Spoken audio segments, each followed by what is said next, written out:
Well, today we're here with our gardening expert, Paul Plant. Hi Paul, how are you? Not too bad, Nikki. So what tips and tricks do you have for us today? Today we're doing cutting propagation, one of the easiest methods around. It saves you money and gives you quick plants very, very fast. Okay, so what do we need for this task then? Well, first off, there is seed or cutting propagation media. Then there's some rooting hormone, or if you want, honey. It's a cheaper alternative. Of course, the plants you want to propagate.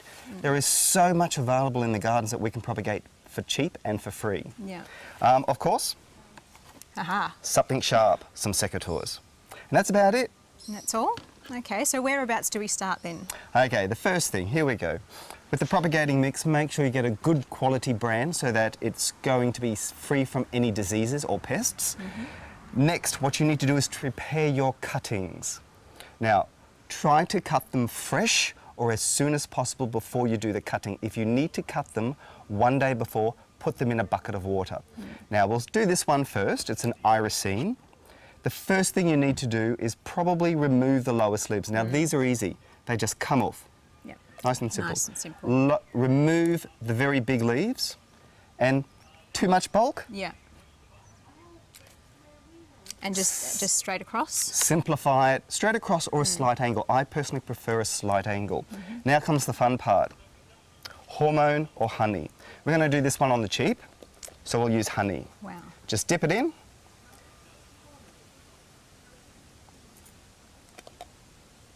Grab a pencil or a pen, Got it.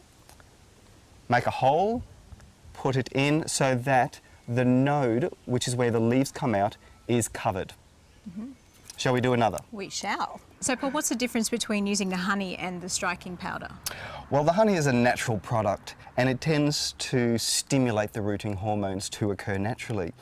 The rooting powder is what the commercial nursery industry uses.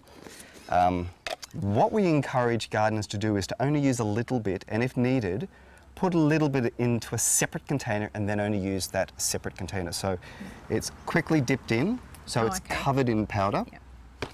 Put the lid straight back on, dip the hole, put the cutting in, and firm up so it's nice and firm. And that will encourage the root system. The next thing we need to do, of course, is to label it. Of course. And water. There is so much variety we can do with cuttings. It's basically whatever's in your garden, give it a go. There are some plants that are very hard to grow by cuttings, so it is best to buy those from the garden centre. Okay, so just your basic garden plants are okay to do cuttings The from? majority of basic garden plants are fine, especially in our climate, the subtropics. Yeah. We are very lucky to have lucky. so many plants that successfully propagate on the cheap for us at home. The plant of this week is related to the gerberas, and gerberas are probably in the top 5 preferred cut flowers in the world. Unfortunately, that flower is very difficult to grow in the garden, especially in our climate. A lot of diseases, problematic, but luckily with some good breeding in Netherlands, they produce a whole range of landscape-specific gerberas called gardenias. Now these are shorter growing, more prolific, potentially producing up to 100 flowers in a season. That's all the way from spring to next autumn. They're pretty simple plants, give them full sun to part shade, good fertilizer, very good drainage, and they pretty much take care of the rest of it for themselves. The one bit of maintenance I would recommend is after the flower has faded a bit, just cut those ones off. The colours include a pink with a white centre, a red, an orange, a yellow. There's also this very delicate little white.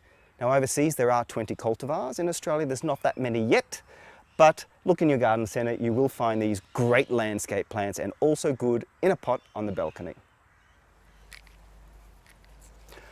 I'm tip pruning these plants to keep them nice and bushy and to flower for a very long period of time. With the pieces I cut off, I can throw them on the ground because they're small and they decompose really quickly. But with these tools, they do need some maintenance, and we're going to go downstairs to have a look at how to look after these correctly.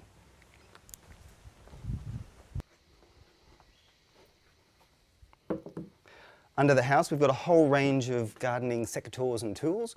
We need to understand what they are, what they do, and how to look after them. Obviously, the first one is the secateurs. There's a bypass mechanism on this one, which is very good for cutting all of your green material. However, if you're getting into winter, you need an anvil cutting implement, and it works with a different apparatus. Now, at some point of time, you're going to be trying to cut a branch that's too big. The moment you start twisting your arm to prune, you know it's time to upgrade to the next tool. Now we need a lopper. The next one is the loppers, a larger cutting tool for much wider branches. If you need to go to branches which you cannot reach, this is where you go for the extendable arm machines, and they can extend in excess of 3 meters. If, once again, it's too hard to cut, look for some of these tools which have an interesting apparatus for it to cut. They're a lot ergonomically better and a lot easier to cut through. When you're coming to shrubs and you're wanting a nice round shape, shears are the job. Quick, easy, simple. But when you get to the large branches, have to go to the big boys, and that's often the saws. There are different sizes and different types available.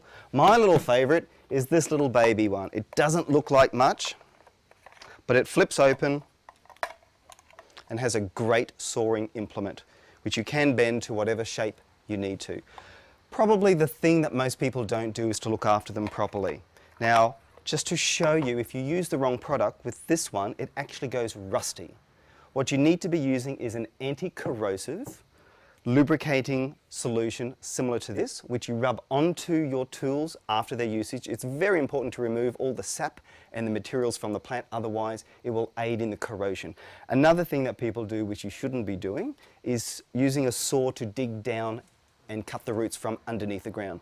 These are all tools to use on the shrubs in the air, and when you look after these tools, they will last you forever. To give you an idea, I bought these in 1986 and they're still with me and they're doing a great job. And money does play a part.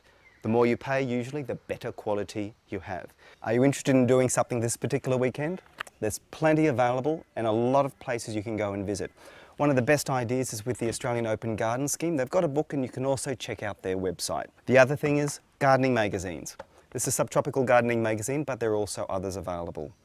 Check out the Botanic Gardens, and also check out any garden clubs if they have any events. Until next time, this is Paul Plant. See you on my time.